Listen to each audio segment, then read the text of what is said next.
Então vamos lá, ó, tô aqui com o meu amigo de, olha, algumas décadas já, hein, que a gente Quase não dá duas. plantão, quase 2 décadas. Francisco Cardoso, já era infectologista na época, eu já era geriatra na época, Sim. né? Depois seguimos carreira solo e nos reencontramos aí na vida. E obrigado por aceitar o convite para essa conversa aqui, Francisco. É um prazer estar aqui com você. Paulo, a honra é minha, né? Eu e o Paulo, a gente se conheceu no início da nossa jornada médica, né? Eu terminei, né? Minha residência em infectologia, ele em geriatria, a gente dava plantão junto na área periférica de São Paulo, né? Pegando principalmente ali o sudoeste, ali a Itapecerica, A gente noroeste. pegava só, a gente ia lá porque gostava de caso problema, né? Só as buchas de canhão, só O tudo que era SUS, difícil na da sua região, forma mais... escoava para lá. né? Tudo cidades sem estrutura de atendimento, que escoavam tudo para 2 pronto-socorros. Itapecerica da Serra, que é um hospital modelo, que tem avaliação internacional, tal, não sei o quê, e o Hospital Geral de Carapicuíba. Então, a gente foi malhado nessa escola do SUS, né? A gente ficou bem calejado com a Bem vida calejado, lá. perdemos o medo, né? De muita coisa na Você medicina. perdeu o medo. E aí cada um seguiu o seu rumo, o seu caminho, e eu fiquei muito feliz. Agora, tempos atrás, eu ter reencontrado o Paulo, e aí eu recebi esse convite aqui para estar aqui nesse papo hoje, que vai ser muito bom. Francisco, conta para mim, vamos lá, para quem está nos vendo aqui também, como é que foi sua trajetória até chegar onde você está hoje? Né? Do começo até o seu estilo de vida atual. Olha, eu fiz faculdade no Rio de Janeiro, eu fiz na UFRJ, na Federal do Rio, e já vendo a situação do Rio de Janeiro, estou falando de 20 anos atrás, tá? Já vendo com as próprias dificuldades que eu enfrentei com infraestrutura, né, na faculdade, apesar de ser uma faculdade muito boa, né, uma faculdade que está entre as tops do Brasil e tal, mas eu via que o Rio de Janeiro estava com muito problema com relação a isso, e eu já imaginei lá que eu poderia provavelmente ter São Paulo como destino para trabalho na área médica. Eu vim visitar aqui a cidade antes de eu me formar, me apaixonei pela cidade, tanto que estou aqui já há quase 20 anos, e decidi fazer residência aqui. Eu queria fazer residência em doenças infecciosas, o que na época era uma escolha meio estranha. Minha mãe também, né, falou assim, doença infecciosa, faz clínica, né? Mas eu me apaixonei, era o que eu gostava, vim fazer no maior hospital de infecto do Brasil, Emílio Ribas, né? E na residência a gente começou também a ter contato com colegas, né, para plantão, essas coisas, foi nesse contexto. Já no fim da residência, né? Já não com aquela ideia, vou me formar em São Paulo e volto para o Rio, né? Já tinha decidido para ficar em São Paulo. E aí a gente começou a trabalhar, foi onde eu conheci o Paulo, né? Que na época também estava terminando geriatria. E eu também na época falei, pô, geriatria, você é tão novo, né? Olha os preconceitos. Até hoje eu ouço isso. Até hoje, né? Tem uns Você é tão pacientes novo. aqui. Como se o fato dele ter uma especialidade num certo perfil de idade queira dizer que o médico também tem que ter. Os né? idosos são os pacientes, né? Eu na época não entendi muito, mas hoje em dia, pô, se eu pudesse hoje em dia até trocava, eu teria feito geriatria. É mesmo? Não, brincadeira. Ah, não sei. Mas assim, acho que assim, se eu fizesse medicina atualmente, geriatria está entre as opções. Na época eu nem considerei, né? Geriatria, oncologia, né, endócrino, né? Mas eu sou muito Mas feliz já em até hoje tem baixa procura por geriatria. imagino. E Porque precisa. tem muito preconceito, né? E precisa ter um mercado enorme. Bom para vocês, né? É. Mas aí, bom, a gente trabalhou nesse período e tal, depois eu fui seguir a minha praia, né? Eu sou médico agora, assistente do Emílio Ribas, eu trabalho na UTI do Emílio Ribas, montei um consultório privado e também por esses destinos aí eu acabei passando no concurso para, na época era perito médico do INSS e agora é perito médico federal, né? E aí acabei seguindo nessa trajetória, eu sempre fui um cara muito metido, né, em questão política e tal, acabei virando presidente da Associação Nacional dos Peritos Médicos, né? Então, até hoje, agora eu sou vice, mas a gente até agora está na diretoria, então eu faço uma carga de trabalho parte em Brasília, parte em São Paulo. Com a pandemia, eu tive que, vamos dizer assim, tirar meu crachá de infectologista do bolso, né, tirar aquela poeira, né, porque eu só usava ele para dar plantão no Emílio, e reativei, né, a minha parte de clínica, de consultório. Atendi mais de 8 mil pacientes nesses Na 2 pandemia? anos da pandemia. Caramba. Graças a Deus, Parabéns. morreram 4 só, infelizmente. Pacientes que me procuraram tardiamente. Na pandemia foi um período que a primeira onda, eu voltei a dar plantão também. Falei, poxa, meus netos vão me perguntar daqui a 20 anos, o que você fez em 2020, vovô? vou falar, fiquei em casa. Fiquei em casa pedindo iFood Voltei a dar plantão e dando lição de moral na rede social. Voltei a dar plantão no Hospital das Clínicas, fiquei lá. Eu já estava dando plantão, né? O plantão na UTI do Emílio, a pandemia era bem puxada, porque foi a primeira UTI que lotou, a primeira UTI onde vinham os casos mais severos, né? Isso é histórico, né? Mesmo na época do HIV, Isso. a gente vai ver 40 anos atrás. Isso. Né? Aí depois ficou aliviado quando soube que o Hospital das Clínicas tinha transformado todo o PSM, que era o pronto-socorro de clínica, em leito de retaguarda para. E foi para lá que eu fui. E lá lotou também rapidamente, começou a lotar tudo quanto é lugar. E eu me associei ao Dr. Zeballos, né, que é um grande clínico, acho até que um dia ele pode vir aqui. Podemos conversar com ele, sim. O Zeballos abriu portas para mim, que sem ele eu não teria tido tanto acesso, e a gente tratou muito. Eu e o Zeballos juntos tratamos muito mais casos, né, com uma expertise enorme, com um sucesso enorme. E aí o que aconteceu, Paulo? Eu comecei a enfrentar uma resistência, porque infelizmente a pandemia politizou, né, a medicina. Né? Então, de forma errada, gente, até hoje eu falo que isso é errado, se criou na mentalidade, por causa da luta política que existia na época do ex-presidente Bolsonaro, com a galera que era contra, criou-se uma mentalidade que se você era a favor de tratar Covid, e ainda mais com medicamentos reposicionados, você necessariamente era jogado no espectro político do bolsonarismo. Né? E para você se manter limpo, entre aspas, puro, e dizer que eu sou virtuoso, despolitizado, eu não concordo com esse governo, não sei o que, sou despolitizado, você teria que concordar com as teses de não tratar a Covid, que foi um erro crasso, como se viu. Né? A maior parte das mortes foi por omissão no tratamento ou pelo paciente chegar tarde demais no pronto-socorro. O Paulo sabe, né, porque a gente trabalha muito em emergência, quando o paciente chega já em estado de emergência respiratória crítico no pronto-socorro, a chance da intubação não ser... A coisa já está feia. Exatamente, ou de não ter uma boa evolução na UTI é muito maior. Né? E aí eu acabei enfrentando uma situação, Paulo, que eu tive que me reconstruir como médico. Porque tudo aquilo que eu acreditava na sociedade, no infecto, nos guidelines, nos colegas, aquilo, até dentro do Emílio, aquilo meio que se ruiu. Porque eu vi uma galera, e olha, te falar aqui, claro que nunca vou falar nome, mas muito infecto chegou para mim e falou, olha, Francisco, eu concordo contigo, mas eu não tenho coragem de fazer o que você está fazendo, porque senão eu vou ser perseguido. Eu fui perseguido ao monte. Você foi o saco de pancadas e falou em nome de muitos colegas. Assim. Fui o saco de pancadas, que eu comecei a questionar estudo que era mal feito. A gente sabe, Paulo, estudando na USP, estudando na FRJ, a gente sabe ali artigo científico, né? Era obrigatório participar de programa científico, né? Então eu começava a ver, esse artigo aqui, o que o cara está falando não é o que está escrito, esse artigo aqui tem viés de seleção. Eu fui um dos primeiros do Brasil a falar que aquele famoso artigo do Lancet, que foi retirado, né, o Lancet Gate, né, que eles falaram lá em maio de 2020, num artigo de 86 mil casos, que falava que a cloroquina matava, tá, e era tudo fraude. Né? Eu fui um dos primeiros a escrever para o Lancet falar que eu e o virologista Paulo Zanotto, que também era da UCB da USP, né? A gente assinou uma carta conjunta falando que aquilo era uma farsa, botando, né? Só um exemplo clássico, naquele estudo o número de tabagistas na China e na Índia era igual ao do Brasil, mentira. O Brasil tem taxas de tabagismo muito inferiores ao do Sudeste Asiático. Né? Foi ali que comecei a opa, tá errado. Aí eu vi que tinha 1000 prontuários eletrônicos vindo de países da África, onde não tinha um prontuário eletrônico.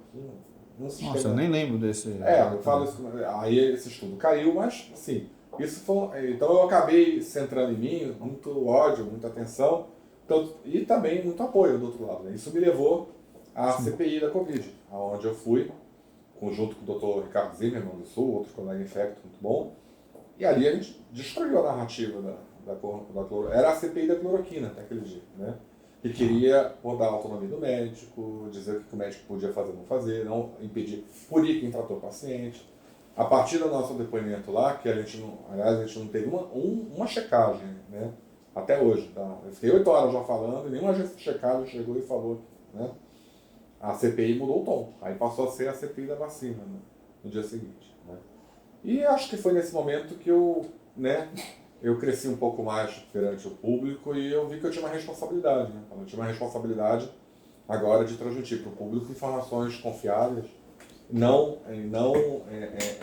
ideologicamente alteradas, sobre a pandemia, sobre infectologia, sobre a saúde como um todo.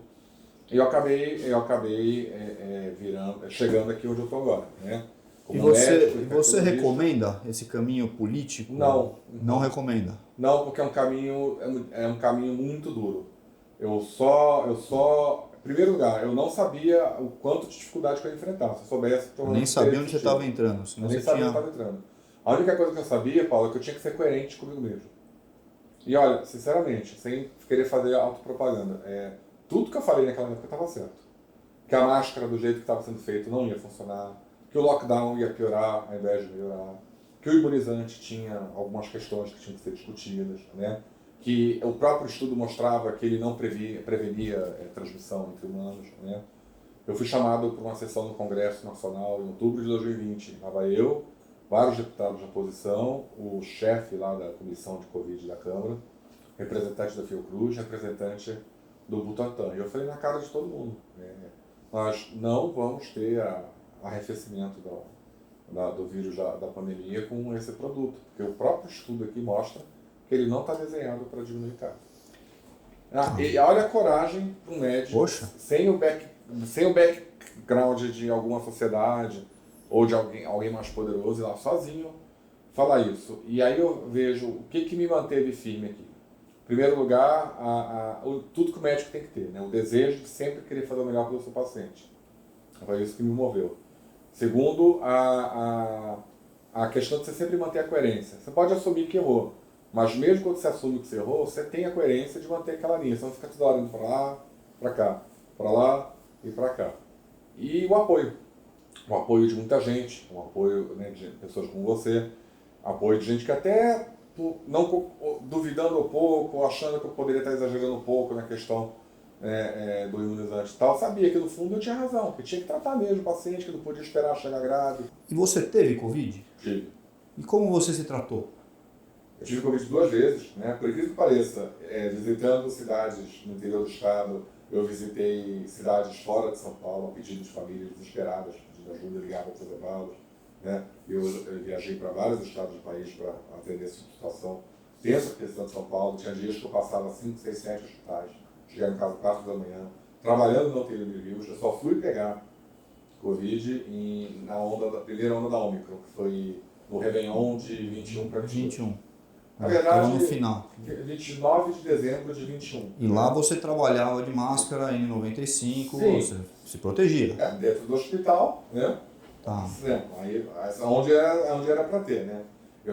Apesar de eu saber que a máscara, da forma como era feita, disseminada, usando a mesma máscara o dia inteiro, a máscara tem horas de duração, né? A N95 pode não ter nada. Se você molhar ou amassar, ela perde o efeito, né?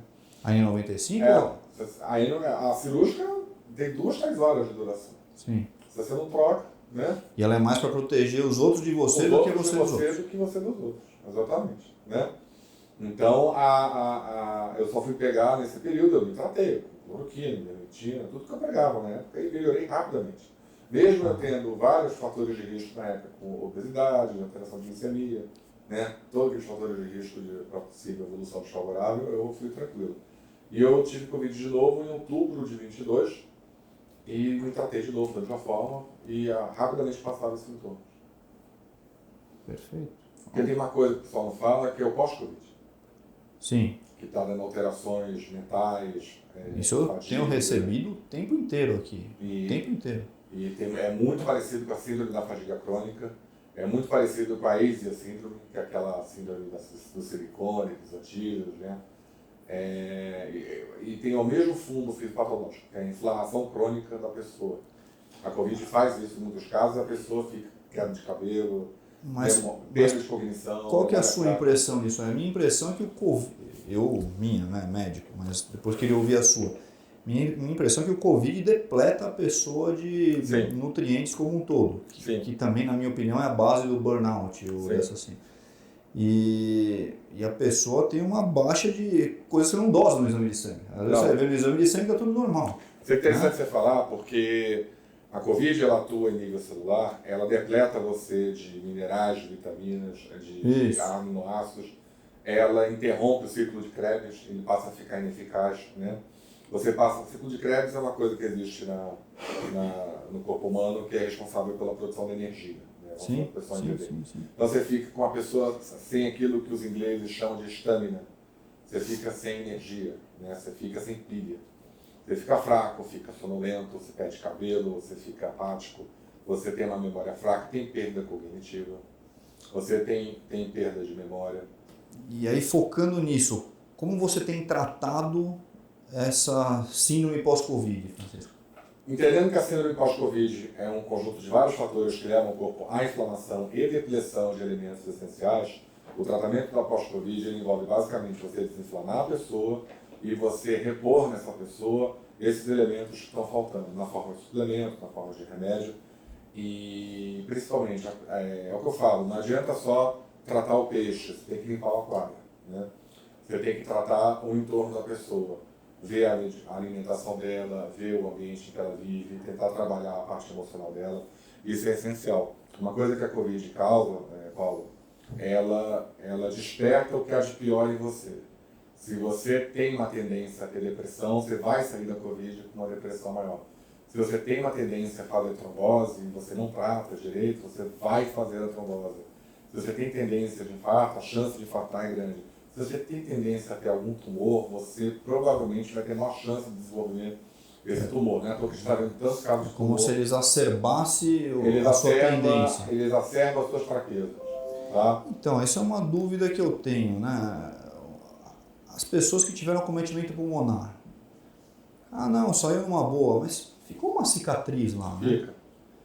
O que será que vai acontecer daqui a 10, 15 anos? Será que isso aí é um fator de risco para desenvolver alguma coisa em cima desse tecido cicatricial? A gente só vai saber, vamos saber, né? Mas o que a gente tem de experiência é que aqueles pacientes que evoluíam com 20, 25% de acometimento do pulmão, até os que levaram 50% de acometimento do pulmão, um ano depois, quando a gente repete a tomografia, o pulmão está ou limpo ou tem alguma área cicatricial residual. Se isso vai gerar nas pessoas daqui a alguns anos um aumento de câncer de pulmão, por exemplo, a gente não sabe, tá?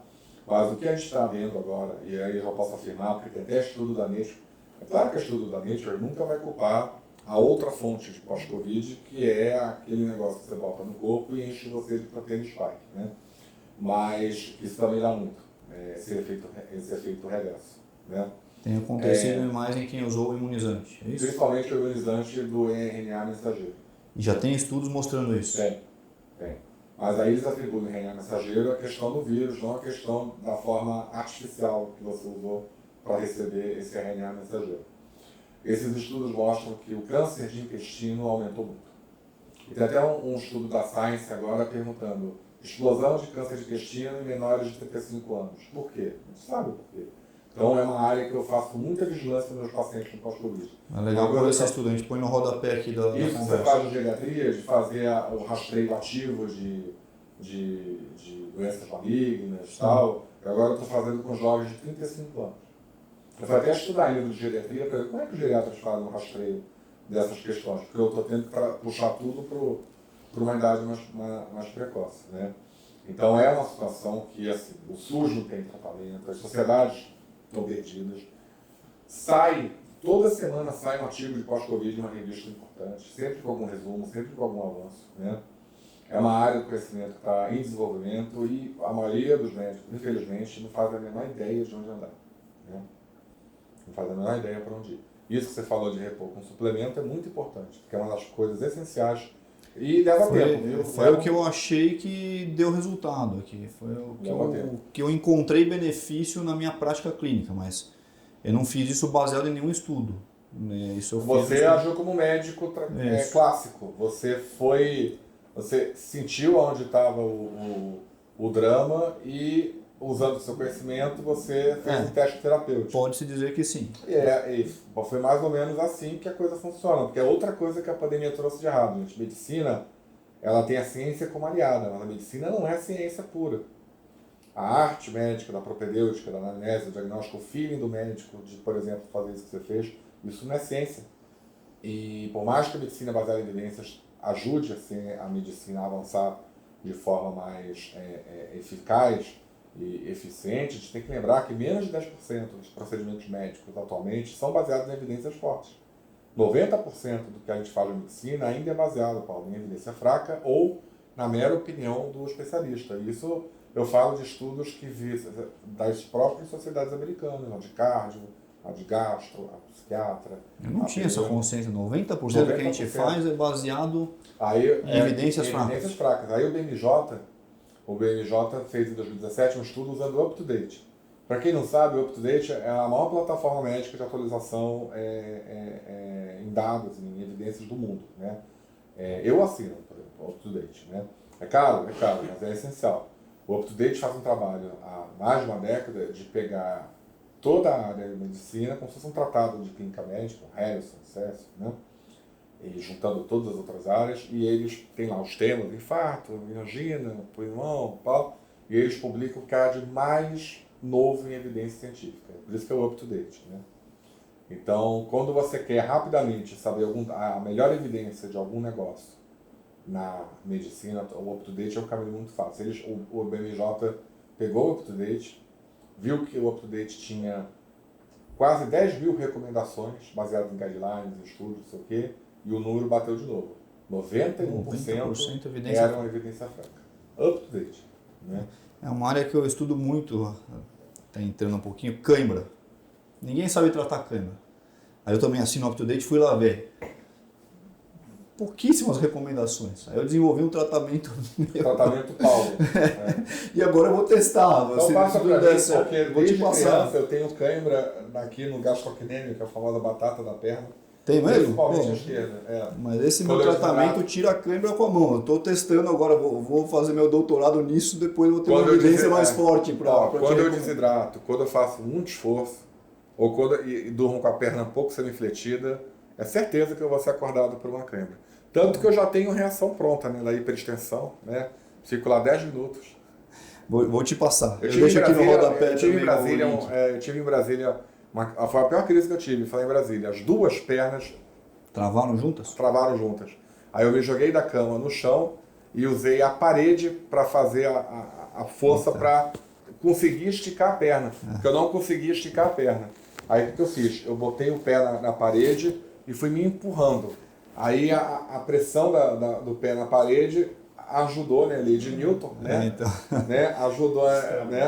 Ajudou a destravar e eu fiquei lá uns 20 minutos até conseguir. Então, eu tinha muita cãibra na faculdade quando eu treinava atletismo. Eram uns treinos brutais lá, de fadiga, e todo mundo falava, não tem o que fazer. E aí eu estudei muito ao longo da vida, e os idosos, nossa, acima dos 50 anos, a prevalência é quase 1/3 da população sofre de cãibra. Eu fui atrás e cheguei na minha aqui. Vamos ver se eu provo a minha teoria. Não vou dar spoiler ainda, mas enfim. Que eu estudei de cãibra até hoje tem a ver com acúmulo de ácido lático, né? Minha teoria é essa. Acúmulo de ácido lático. Os músculos, eles funcionam como trilhos altamente alinhados, sincronizados, né? Só que você não vai conseguir mostrar o ácido lático no sangue. Tem que ser na urina. Essa é a minha teoria. Né? Tá. E aí quando você acumula ácido lático é um produto da anaeróbia, né? Da anaerobiose, né? Desculpa aí. Que é quando você já gastou toda a energia feita pelo oxigênio, e aí você faz um ciclo improdutivo para gerar energia na base da emergência, né? E aí você gera ácido lático como lixo, né? E esse ácido lático, ele entra no músculo, ele é como se fosse areia, né? E aí uma fibra anda rápido e a outra anda devagar. E é aí que faz o nó, né? É uma desincronia. É uma desincronia do músculo. O cãibra é isso, né? E eu brinco que é como se a gente tivesse o corpo, uma usina de Itaipu, que é a energia aeróbica, né? E aí a gente começa a gastar. Acabou a energia hidrelétrica, aí eu tenho que usar a queima de carvão, que produz menos energia e deixa mais resíduo. Né? Isso não, boa.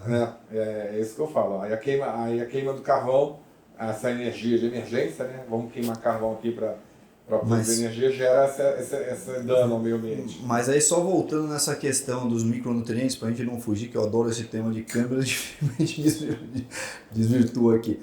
Você tem tido bons resultados também no tratamento da síndrome pós-Covid com essa abordagem? 90% dos pacientes que aderem ao tratamento, de 30 a 120 dias, eles recuperam praticamente toda a questão da fadiga, da memória, do bem-estar.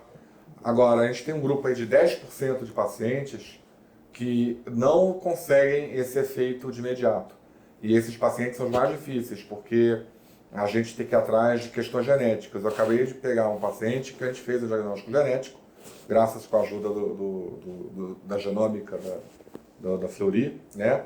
E a gente achou um marcador genético nele que ele, quando ativado, ele aumenta a propensão da pessoa a fazer neuropatia periférica desmelinizante, mas detalhe, leve. Ela nunca será uma neuropatia up-to-date, e aí eu fui atrás das referências up-to-date ali, né? Aí esse paciente, ele faz uma neuropatia, ou seja, uma dor, uma doença do nervo. O nervo fica fraco, é como se fosse aqueles cabos de energia que você vê na rua, é como se você trocasse aquele cabo grosso por um cabinho, né, pequeno. Você desencapa. Ele desencapa, vai fazer transmitir menos energia, só que ele nunca chega no nível de gravidade que a pessoa começa a atrofiar, por exemplo. Mas a pessoa cansa rápido, né? E eu cheguei, esse paciente não estava melhorando, só com suplemento, né? E a gente chegou nesse diagnóstico que eu comecei a pedir anticorpos diferenciados, vieram positivos, pedi um painel genômico, achou o gene. Então o que aconteceu? A Covid provavelmente, lembra que eu falei que ela ativa tudo de ruim que tem em você? A Covid provavelmente ativou esse gene recessivo que esse paciente tem. E ele teve neuropatia. E ele está com neuropatia, tá? Mas a neuropatia periférica, que eu faço primeiro uma coisa muito importante, Paulo, exame ocular. Exame ocular. Você tem que ter um oftalmo de referência. Eu trabalho com a doutora Isabela, que também por acaso é minha esposa, mas ela é craque, né? Ela trabalhou comigo. Ela é craque em oftalmologia pós-Covid. Você enxerga no exame ocular a doença na frente. Saiu até um artigo agora, esses dias, falando que o exame ocular tem que ser incorporado na clínica médica para diagnóstico precoce de pós-Covid. Né? Eu tenho aqui o oftalmoscópio no fundo de olho. No fundo de olho, tá? No fundo de olho e às vezes pedindo exames de coerência óptica, né? Aqueles exames mais sofisticados, a gente consegue pegar a neuropatia periférica ali, e aí eu já sei que aquele paciente tem que ter uma investigação diferenciada. Esses são os que demoram. Eu tive um paciente que levou 2 anos para melhorar da neuropatia, mas melhorou. Ele chegou no meu consultório com a mãe do lado, ele falando que queria se matar, de tanta dor que ele tinha. Coitado. Aí você gera dor ou gera cansaço. 2 anos depois, 95% dele tá melhor. Mas aí qual é o problema desses casos? É que esses exames, esses anticorpos, isso tudo não é coberto pela Agência Nacional de Saúde. Então o teu plano de saúde não vai pagar por esses exames. Você tem que custear do próprio bolso. Isso é um fator muito limitante aqui no Brasil, que são exames que custam entre 2 a 10 mil reais. Tem um exame que eu peço, que é o painel de citocina. O painel de citocina é um exame que já deveria ter no Brasil. Ele mostra toda a CCR4, CXR5, fator de endotélio, VEGF, IL-2, IL-6 e IL-10. E pela leitura do padrão você vê que é um paciente com pós-Covid. Né? Também já tem estudo mostrando isso aí? Tem. E tem estudo também mostrando que algumas reposições de aminoácidos melhoram a fadiga em mais de 60%. Uma formulazinha lá que a gente usava, e a gente foi ver no estudo, era uma fórmula que eles criaram que era bem parecida com o que a gente usava, né? Uma reposição de alanina, de carnitina, de leucina, então, numa dose lá, ajuda bastante. Então, assim, o tratamento do pós-Covid é um conhecimento em constante evolução. Necessita de exame, gente, porque se você está nos vendo agora e você está se reconhecendo como tendo pós-Covid, e você já deve ter ido a vários médicos, você vai ver que os exames, como o Paulo falou, são todos normais.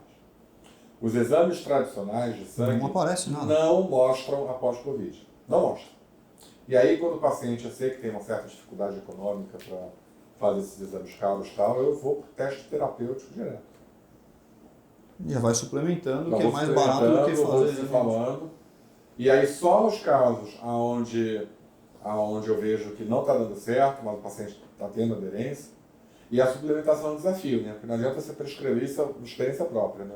Não adianta você prescrever 15 fórmulas. Você tem que tentar concentrar tudo na menor quantidade possível para aumentar a adesão. É um conhecimento que a gente vai tendo. Sim, sim. Não, isso eu vejo muito. Meus pacientes estão numa farmácia aqui. Muito bom. Puxa, grandes polêmicas aqui. Grandes polêmicas.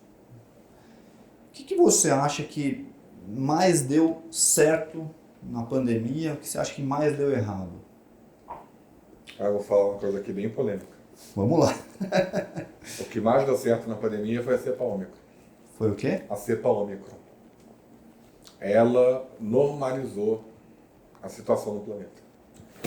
Ela Imunizou geral. Ela foi o grande imunizante. Olha Porque só. quando ela surge na África do Sul, em novembro de 21, ela vem com uma explosão de onda de casos. Mas casos mais leves. Isso. Aí começou aquela onda de terror, né? Tem gente que vive disso até hoje, né? Surge qualquer doença, terror na mídia. Fizeram isso com varíola dos macacos, fizeram isso com o Covid de novo agora recente, fizeram isso com o vírus Nipah. Vírus Nipah. Até fiz um vídeo no meu canal explicando isso. É um vírus que fica lá no meio do Sudeste Asiático, tem nada a ver com o Brasil, é tipo ebola.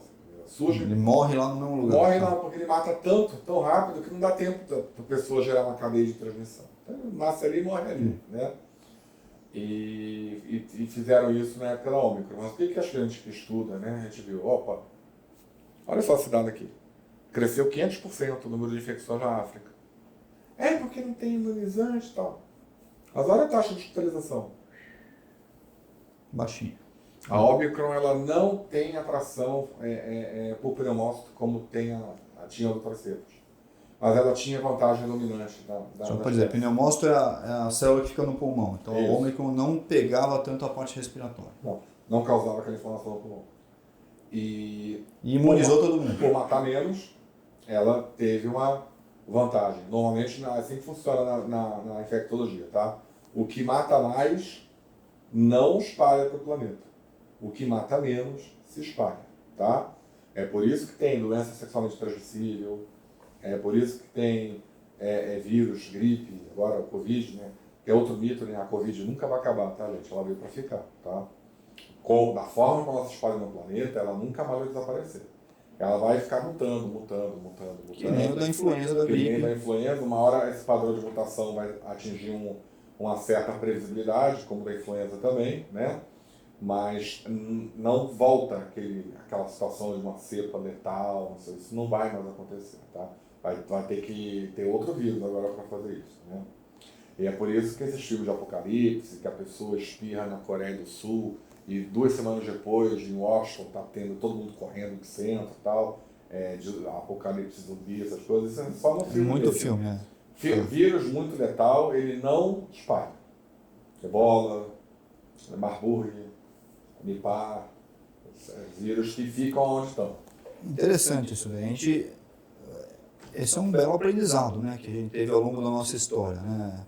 Até os nomes dos vírus, né? Eu lembro que o Trump chamava isso de vírus chinês, né? Tem várias doenças aí, isso gerou discriminação, gerou uma série de coisas, mas várias doenças a gente dá nome do lugar de origem. Eu fui defender um procurador da República acusado de preconceito pelo Conselho Nacional do Ministério Público por ter chamado o vírus de vírus chinês.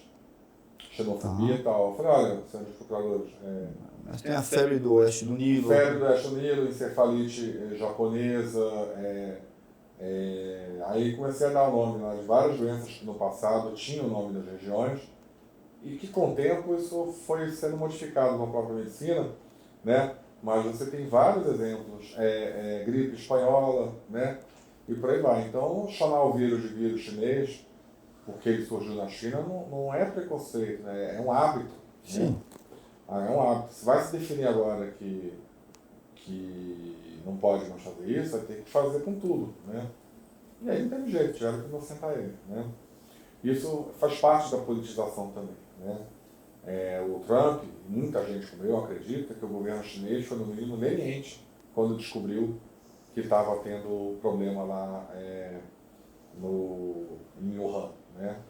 Assim, eu não sou desses conspiracionistas que acreditam que o governo chinês fabricou o vírus para espalhar para o planeta de propósito. Não.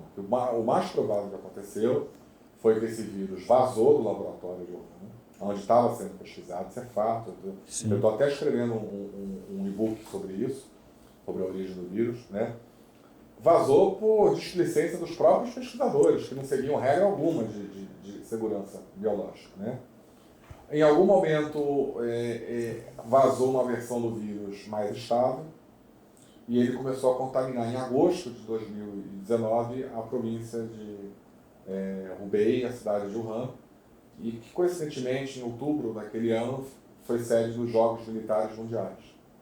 Eu atendi vários militares que participaram daqueles jogos que chegaram no Rio de Janeiro direto para o hospital com pneumonia, era Covid. Quer dizer, aqueles casos índices que começou em Covid. 2020, já em 2019 já tinha casos aqui no Brasil. A gente tem estudo mostrando o isolamento do vírus SARS-CoV-2 no Porto do Espírito Santo, no Porto de Vitória, em novembro de 2019. Pô, gente, na boa, se o vírus chegou no... É que o Porto de Vitória é um dos mais movimentados do Brasil e recebe muita carga da Ásia, né?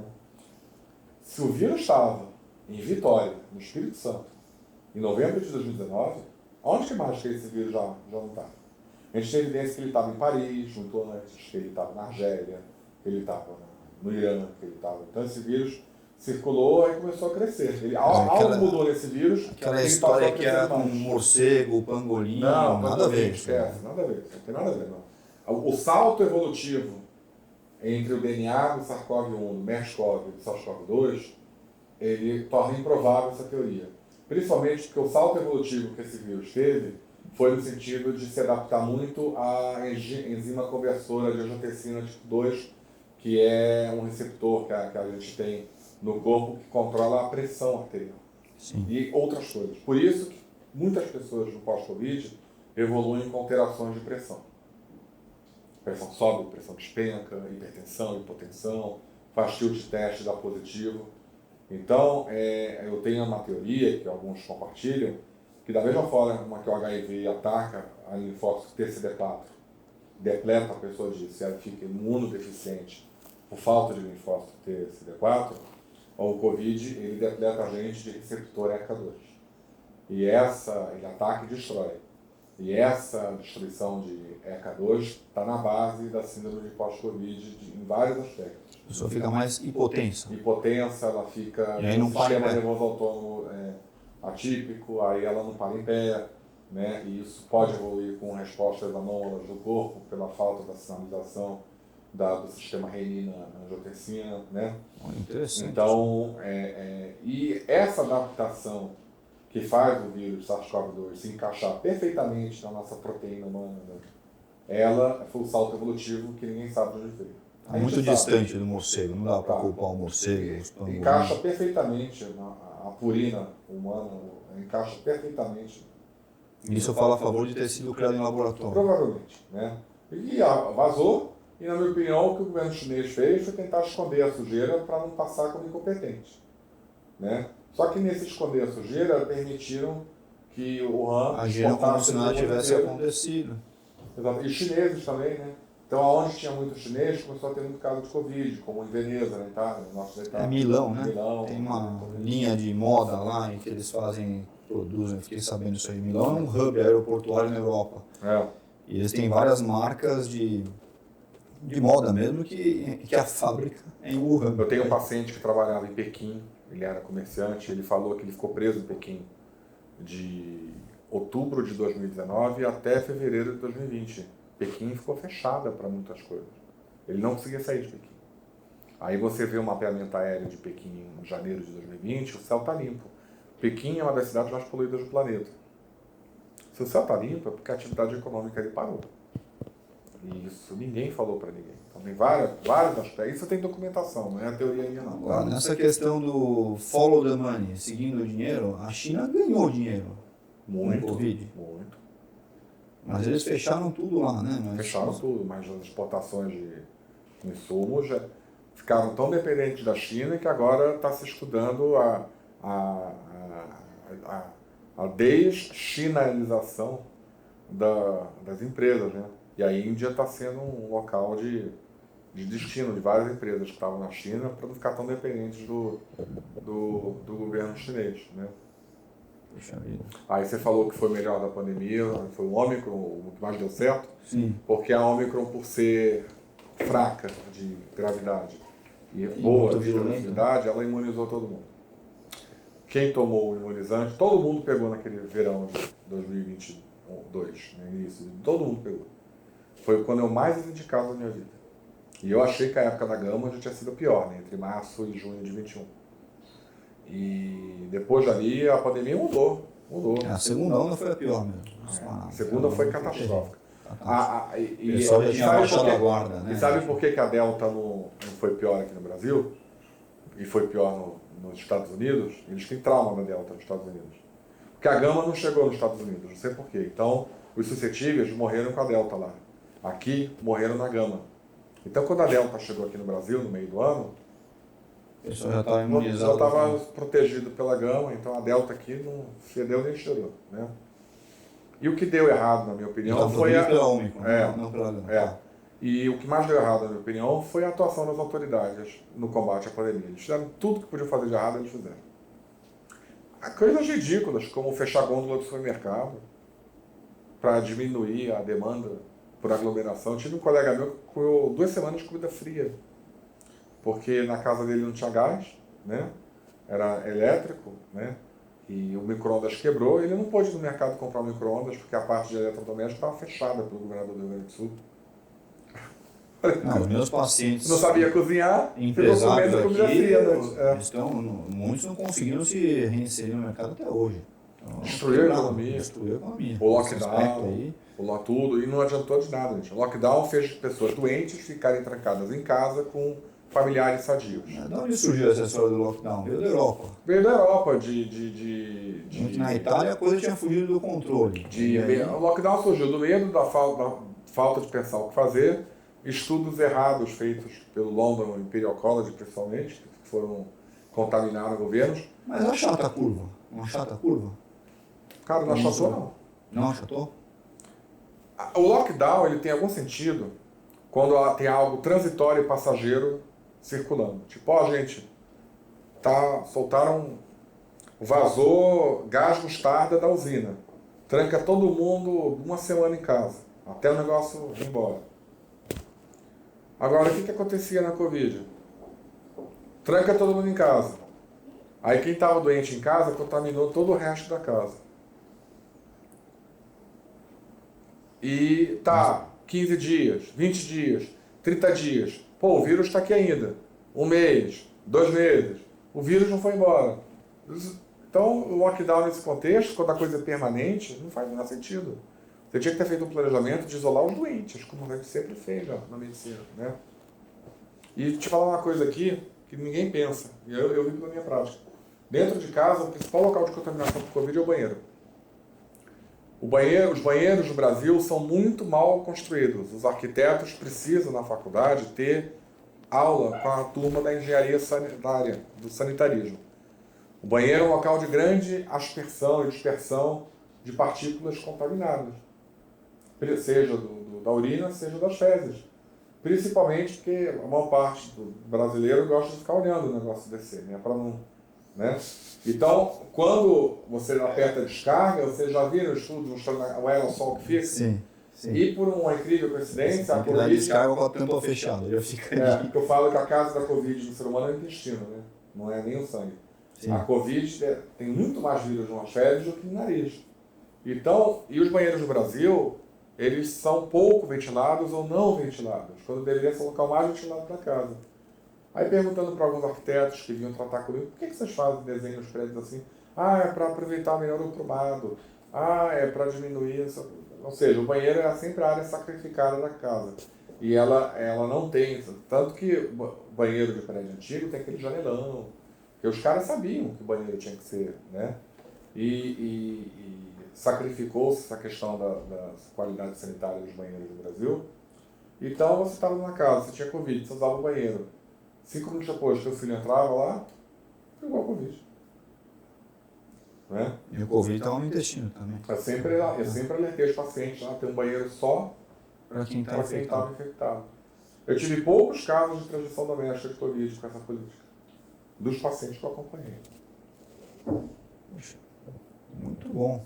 Interessante isso. Da questão ainda pensando nessa do isolamento social, né? Aonde é que a coisa acontecia no ambiente doméstico? Né? Onde que você mais percebia isso daí? A transmissão, digamos assim. Pensando em outras coisas, aproveitar a sua experiência aí como infectologista, Francisco, que doenças infecciosas aí, que agentes infecciosos estão circulando que você acha que tem potencial para dar problema e que estão sendo desprezados? Tem algum que você fala, isso aqui é bom ficar esperto? Ou você não identificou nenhum de pronto aí? Olha, agentes de transmissão aérea, vamos dizer assim, no momento de vírus respiratórios, Sim. a gente não tem nenhum em vista. Porque o coronavírus, o Covid virou uma doença viral, sazonal, como todas as outras, né? Como influenza, vírus essencial respiratório. Aliás, agora a gente vai ter vacina, né, para vírus essencial respiratório, graças a Deus, finalmente. Tá. Né? Mais de 80 anos de pesquisa e acharam, né? Que O bom. vírus essencial respiratório, para quem não sabe, ele é muito desagradável porque ele pode matar bebês, né? Ele dá bronquiolite até os 2 E anos volta de idade. na terceira E idade. na né? terceira idade é onde a vacina já está liberada, nos Estados Unidos, no Brasil ainda não chegou, e agora para bebê vai chegar também. Mas de doenças respiratórias, a gente não consegue ter aqui no Brasil um controle da tuberculose. Não consegue. Tá voltando com força. Tá. Outra que tá voltando, que eu tenho pego uns casos até, sífilis. Sífilis, há mais de 10 anos, eu venho alertando Tá as aumentando. autoridades de aumento de incidência de sífilis. Antigamente, qualquer coisa dava um benzetacil. Talvez tinham exterminado, sem saber, um monte de casos de sífilis. Hoje você não acha benzetacil mais. O benzetacil está difícil achar. A redução do uso de antibiótico nesse aspecto também faz aumentar a prevalência. E o aumento da sífilis é em relação direta com a desproteção que as pessoas passaram a fazer, uma vez que a epidemia, não é mais epidemia, né? De AIDS, de HIV, ela não está mais assustando as pessoas. Tem remédio, tem PrEP, né? Que é a profilaxia pré-exposição, tem controle, você não vê mais aqueles casos que eu vejo, porque eu estou no Emílio Ribas, quem não trata vai para lá. Quem tem de pior vai para lá, tá? Né? Mas você não vê mais aqueles casos na mídia, não sei o quê. Os jovens perderam o medo, né, do HIV, tem relação sem camisinha e sair para sífilis, ó.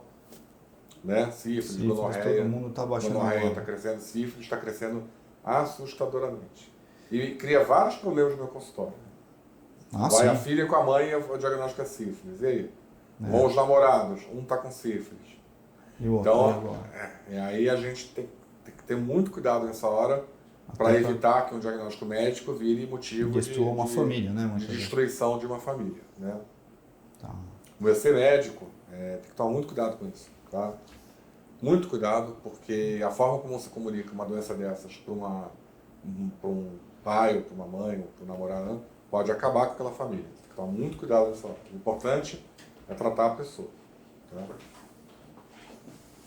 Muitos temas polêmicos aqui, hein, Francisco? Poxa vida. Infectologia é polêmica Infectologia, de cabo a a rabo. infectologia está sempre na mídia, né?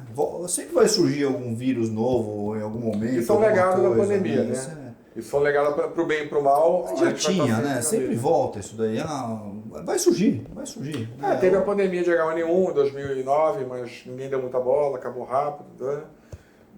Durante muito tempo, a infectologia era basicamente HIV/AIDS, hepatite C, ou doença tropical, né? Sim. Ou CCH, né? Controle de infecção hospitalar. Hoje, E agora a coisa ficou, o infecto agora foi reconhecido como um clínico. Né? Eu brinco que o infectologista é o clínico que as pessoas vão quando os outros clínicos não conseguiram resolver o problema delas. Eu falo que, no meu caso específico, eu sou infecto e também faço muita clínica, né? Eu sou o clínico dos casos difíceis. Quando o caso está difícil, mandam para também mim. estou nessa. Eu abraço todas as causas aí, a geriatria. Se eu tivesse que fazer uma outra residência, eu faria entre neurologia e infecto, mas eu estou mais para infecto, porque eu já estudo muito a neuro, eu já me infiltro em congresso e tudo. Eu sou um tudo frustrado, né? Vou me infiltrar num congresso de infecto. Tá tendo um agora, Tá hein? tendo agora? Tô Tá, perdendo? Você tá perdendo. Caramba. Mas eu acho Eu já que- fui para 8 congressos esse ano. Nossa, Paulo. Vou para Isso mais aí. 2. Tá vendo, gente? Quando você reclama do preço do médico, não reclama não, né? Olha o gasto, o investimento para o médico ficar atualizado, né? E isso é uma coisa que o brasileiro ainda tem, né? Ele reclama do preço do médico, mas ele não reclama do preço do celular, do preço do ingresso no show, E não reclama do preço do do cabeleireiro. preço do cabeleireiro. Dos imunizantes que estão por aí, né? E as doenças antigas, né? Tá no mercado agora. Vieram me divulgar aqui, eu achei interessante. Vacina para dengue. Você Então, vamos lá. gostou? Gostei. Vamos lá. Em primeiro lugar, a gente sabe que na pandemia a polêmica com os imunizantes geraram uma grande onda de hesitação vacinal. muitos passaram a temer não só o imunizante do vírus da pandemia, como passaram a temer todos os imunizantes em geral. Isso é um erro, tá? Eu tenho até um curso, né, que é a Jornada pela Segurança da Imunização, o JSI, que é um curso que eu fiz a preço de custo, que é para as pessoas verem mesmo, tipo, R$ 20 por mês, né? A gente aprende a importância das vacinas tradicionais, o quanto que elas são essenciais, o que eu acho que deve dar, o que eu acho que não precisa dar. E nesse contexto, a vacina da dengue, ela vem como uma grande novidade, né? Porque a gente tinha já uma vacina há uns 15 anos, da Sanofi, a francesa, que é a Kedenva, a Dengvaxia. Tá. Era uma vacina ruim. Era uma vacina ruim, com uma baixa eficiência e pior, ela não poderia ser dada em quem era virgem de infecção por dengue, porque poderia causar um efeito colateral grave na pessoa. Tanto que ela teve que ser atualizada, né, meses depois, para dizer que só podia dar em quem já tinha tido pelo menos um dengue. Pô, você vai tomar uma vacina, né? Tem que fazer uma sorologia para ver se... Já inviabiliza. Mas, em 2022, foi aprovada aqui no Brasil a Kedenga, Isso. que, né, esse nome engraçado, né? Lembra Kenga, né? Mas é a Kedenga, da Takeda, japonesa. Isso aí.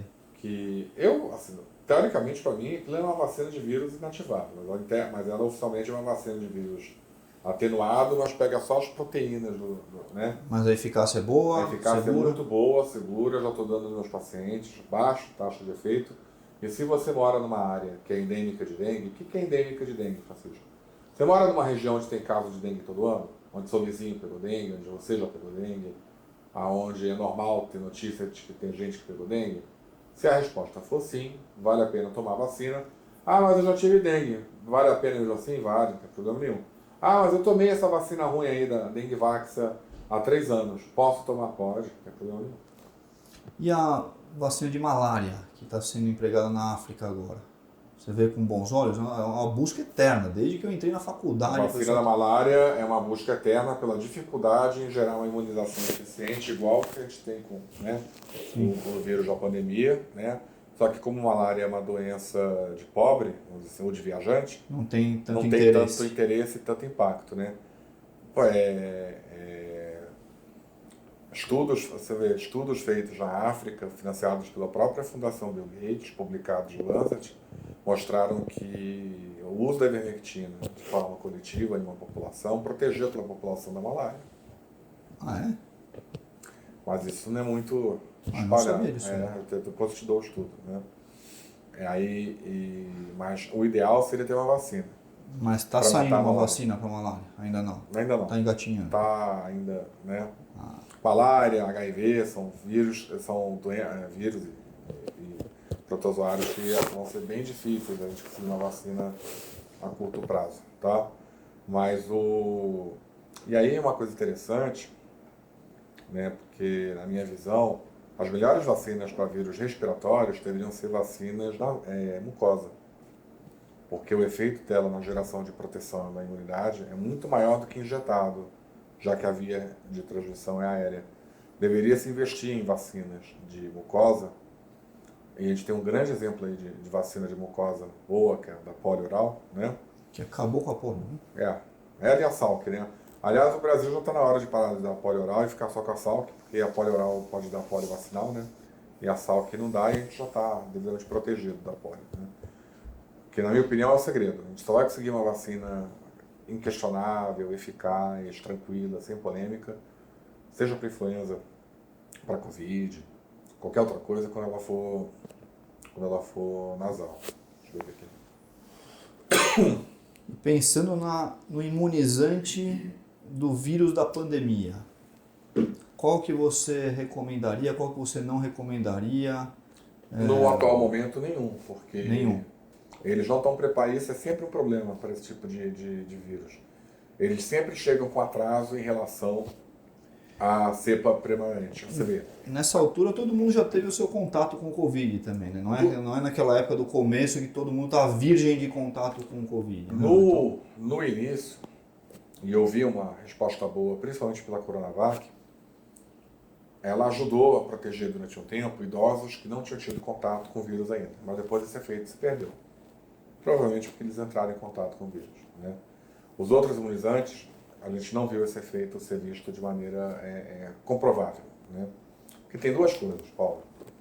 Uma coisa é a vacina ser imunogênica, que é o que os estudos mostram. Eu injetei em você e você gerou anticorpo. Perfeito. Outra coisa é saber se esse anticorpo vai ter algum efeito. Vai te defender. Porque o anticorpo IgG, gente, IgM e IgG, eles são sinalizadores. O Paulo é um antígeno, ele é um invasor do meu corpo. Eu sou o anticorpo IgG. Eu vou abraçar nele e falar: aqui, corpo, olha aqui.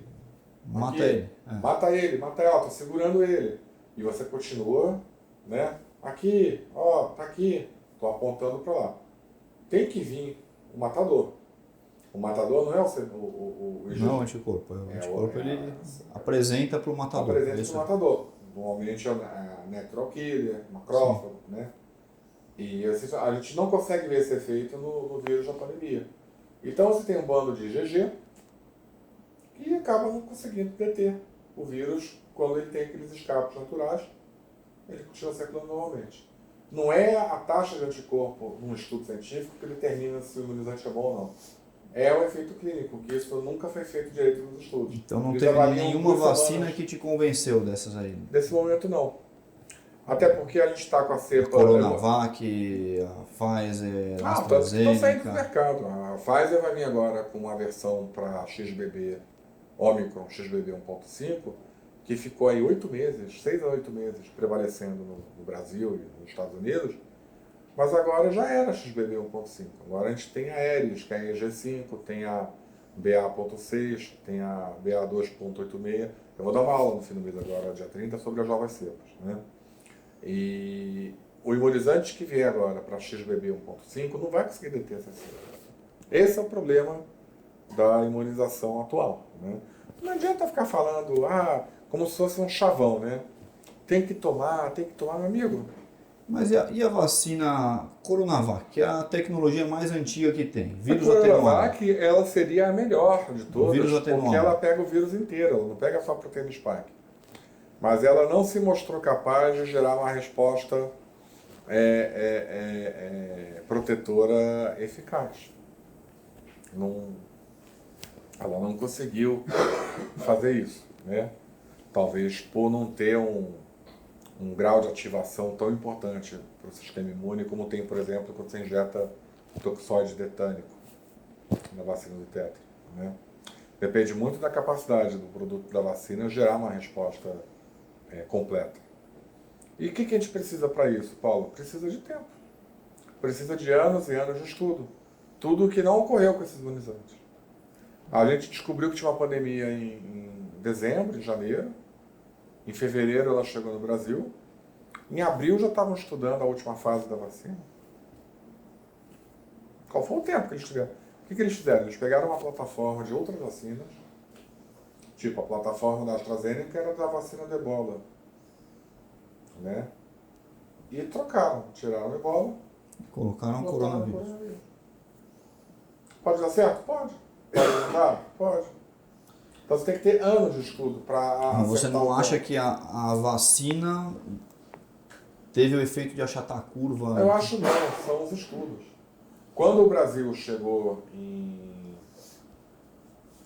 com 50% de população imunizada, isso foi lá para setembro de 2021, a taxa de mortalidade já tinha despencado por causa da substituição da gama para a delta. Lembrando que a delta não matou muito no Brasil, porque a gama veio antes e deu uma limpada no terreno, né?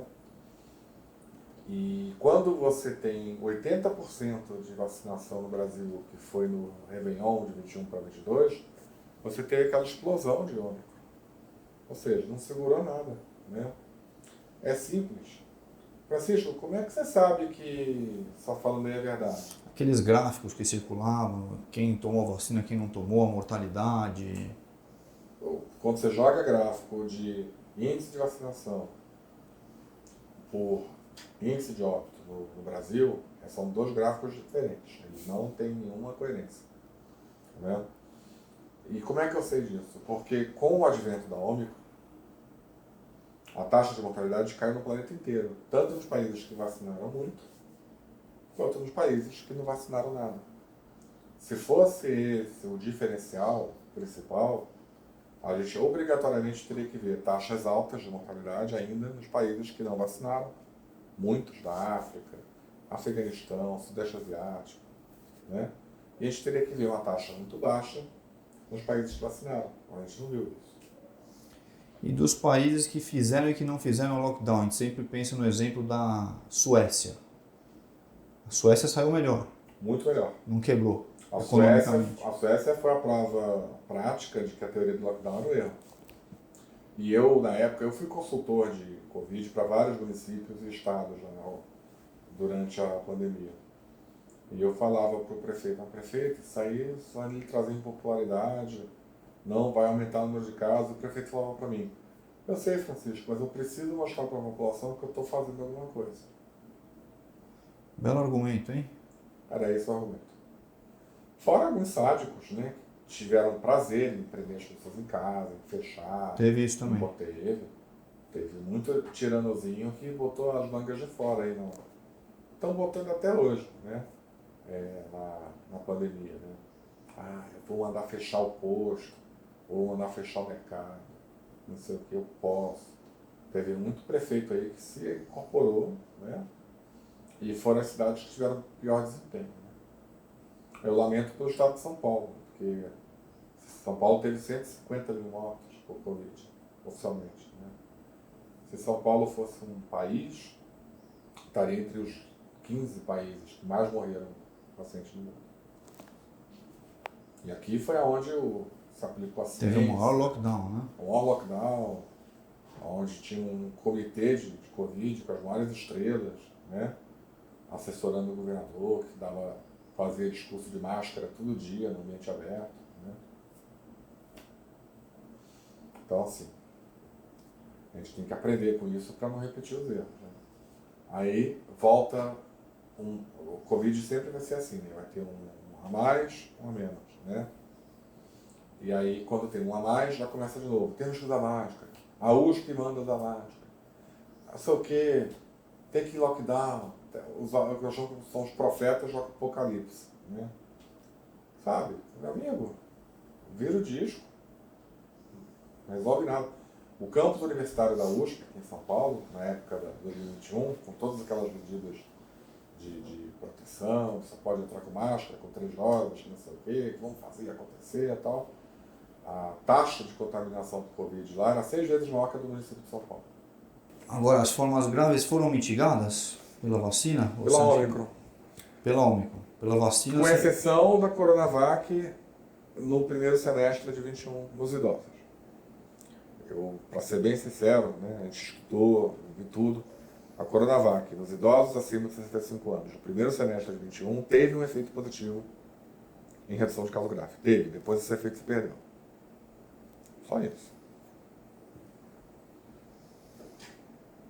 Muito bom. Provavelmente pela história de que eles não estavam ainda expostos, né? A Coronavac já deu uma certa amenizada e os idosos não evoluíram com tanta gravidade. Que é um mecanismo de vacina mais antigo que tem. Sim. E como é que eles conseguiram fazer uma vacina tão rápida? Coronavac, um mecanismo mais antigo. Estranho. Aí volta na teoria de quando que as pessoas já sabiam que o vírus existia.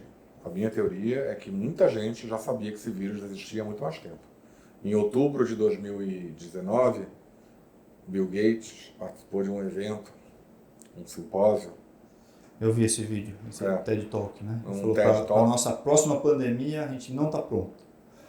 Parecia um profeta do Apocalipse. Minha opinião. Parecia. Que na boca pequena do mundo da inteligência, daqueles que têm acesso ao Deep State, daqueles que têm acesso privilegiado a uma sala de presidência da República, ou numa sala de um CDC, de algum órgão desses da vida, um ente falso da vida, já sabiam que estava tendo alguma coisa em andamento e que ia explodir a qualquer momento. Né? E aí começou-se a desenvolver, inclusive já deveriam ter cópias, né, de algum desses vírus, né? Então é o mais provável. E aí eles pegaram projetos já prontos e trocaram o vírus ou a bactéria. É claro que para isso dar certo, repito, você tem que ter anos, testa, Então, testa. porque... E no caso aqui não teve anos nenhum. Exato, a Eles tecnologia fizeram, nova, empurraram a gente e... pensa né? que podia dar certo, porque é um negócio totalmente diferente, a vacina Sim. de RNA, DNA.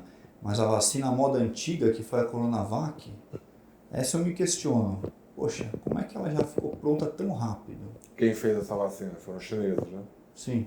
Então, já sabiam que estava fazendo isso. Tanto a Sinovac quanto a... Tem a Sinopharm, né? Que eram as duas empresas chinesas. A Sinovac foi para exportação e a Sinopharm foi de uso interno na China. Os chineses já tinham esse dado. Como assim? Não dá para ser mais ingênuo nessa vida, né? Não, não dá. O problema é que a gente vive uma cultura de cancelamento, onde quem fala fora da narrativa está sujeito a cancelamento. Quem é o dono da narrativa tem muito poder. E aí você não consegue falar direito para as pessoas. Ou quando consegue, vem alguém tentando te denegrir, te detratar, de te falar que você é isso, aquilo. Ou te censura na cara dura. Você né? sofreu muito isso aí. Sofri. Ainda sofro, né? Meu Instagram ainda tem um shadow ban residual lá, né? E e aí muitos médicos optaram por ficar calados. Eles sabem, mas eles se calam. Com medo.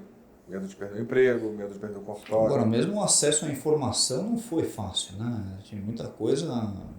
Está sendo mais fácil agora do que foi há 3 anos.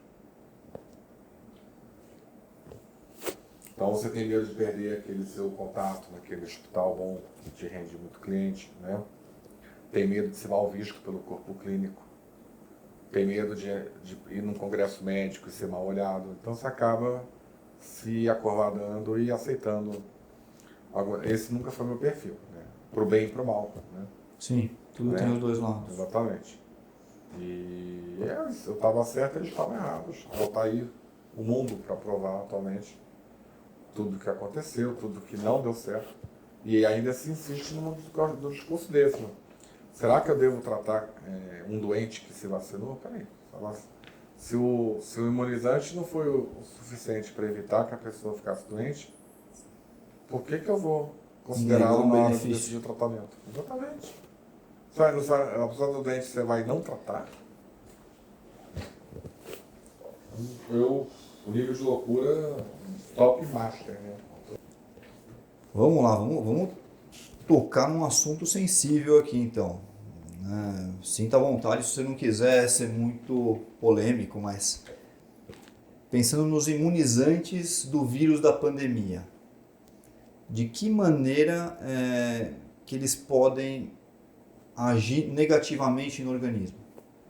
Vamos tentar dar uma resposta aceitável para os padrões das redes sociais. Tá bom. Justamente por terem tido pouco tempo de estudo, uma das coisas que não conseguiu ser feita foi se achar a dose ideal de insumo, o mínimo necessário para fazer o efeito desejado. E na ânsia, talvez, na pressa de querer produzir uma resposta imunogênica muito forte, esses imunizantes eles vêm com uma carga viral muito maior do que qualquer outro imunizante de qualquer outro vírus. Só para a gente ter uma ideia, um imunizante de sarampo tem em torno de 500 partículas virais por dose. O de febre amarela, que é considerado perigoso, o vírus vivo atenuado. O sarampo também, né? Mas a febre amarela era considerada uma vacina perigosa, né? A febre amarela dava um passo para trás, né? Ela tem cerca de 1.500 proteínas virais. O imunizante regular do vírus da pandemia, como o da Janssen, da Pfizer, eles têm quase 1 bilhão de proteínas virais. Então a diferença de carga, ela gera no corpo uma resposta muito intensa. Se a gente puder responder isso em uma palavra, é inflamação. O imunizante causa uma inflamação brutal na pessoa em busca de uma resposta imunológica eficaz. O preço que o corpo paga às vezes por isso é o que eu chamo de ter a chamada doença vacinal. Quando você tem a doença não pelo agente, mas pelo imunizante. Da mesma maneira que existe a polio vacinal. Então, isso ocorre no vírus da pandemia em muitos casos. Mas você passa a parte da viremia, né? Que seria a parte da gripe. Sim. E você já entra direto na parte da inflamação e do pós-Covid. Então, essa inflamação em vários organismos, ela gera uma resposta negativa do corpo, que gera aquilo que a gente também chama de síndrome de pós-Covid em vários aspectos. Fadiga, cansaço, falta de memória, perda de cabelo, alterações neuropsiquiátricas, alterações de equilíbrio, alterações da pressão. E também pode, em alguns casos, essa inflamação excessiva pode provocar o surgimento de coisas que a pessoa tinha lá dentro pendentes, não ativadas, e podem ativar. Quer ver uma coisa que eu estou vendo muito agora sendo ativado pós-imunizante? Intolerâncias ao glúten e à lactose. Coisa que as pessoas lidavam bem e depois, né, elas passam a ficar intolerantes ao leite, intolerantes ao glúten, né? E aí eu descubro que é isso, tiro da dieta, a pessoa melhora 95%. E essa inflamação, ela pode levar àquilo que eu falo de piorar o que está ruim na pessoa, né? Então, você tem lá uma janela que está meio trincada, aí você bota uma baita pressão, que é a inflamação, a janela quebra. E essa janela pode ser alguma coisa endócrina, alguma coisa neurológica, alguma coisa cardíaca, alguma coisa oncológica, né? Então esse tem sido um problema muito relevante. Mas, assim, quando a gente analisa pelos lotes, por exemplo, de um dos imunizantes, a gente percebe que tem lotes que não tiveram nenhum tipo de relato de nada e tem lotes que tiveram vários relatos, né? O que me leva a uma outra teoria, né, de que o armazenamento desses lotes no Brasil foi feito de maneira irregular. Provavelmente muitos lotes foram armazenados de maneira fora do padrão técnico e o produto se degenerou. Então não gerou uma resposta tão intensa quanto naqueles que Também teve essa questão do lote. As pessoas tiveram muita relação relacionada a algum tipo de lote. Isso é mapeado, tudo? Foi divulgado? Não está divulgado esses dados aí. Não está divulgado porque é produto interno nosso, né? Mas a gente sabe que... Mas como você teve acesso a isso? DataSUS, esses dados a gente consegue achar, mas eles não estão fáceis de achar.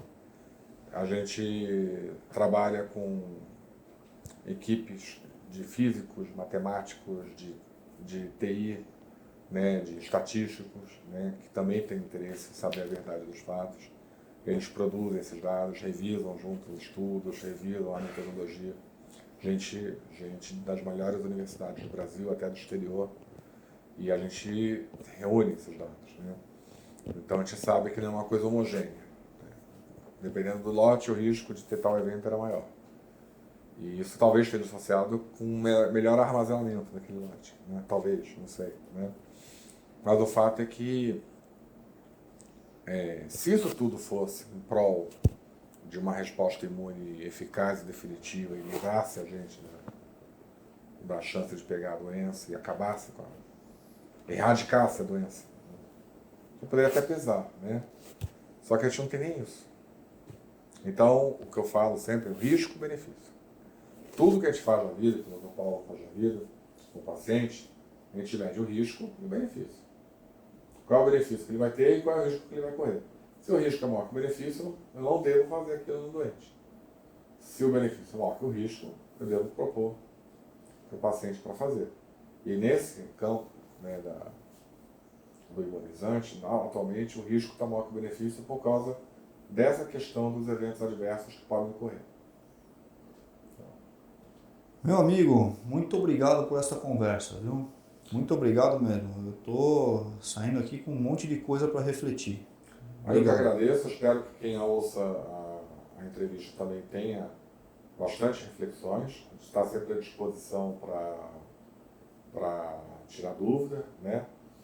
No meu canal lá no Instagram ou no YouTube também, se quiserem lá ver coisas. E vamos torcer para que as pessoas consigam ver isso aqui, né? Sem censura. Perfeito.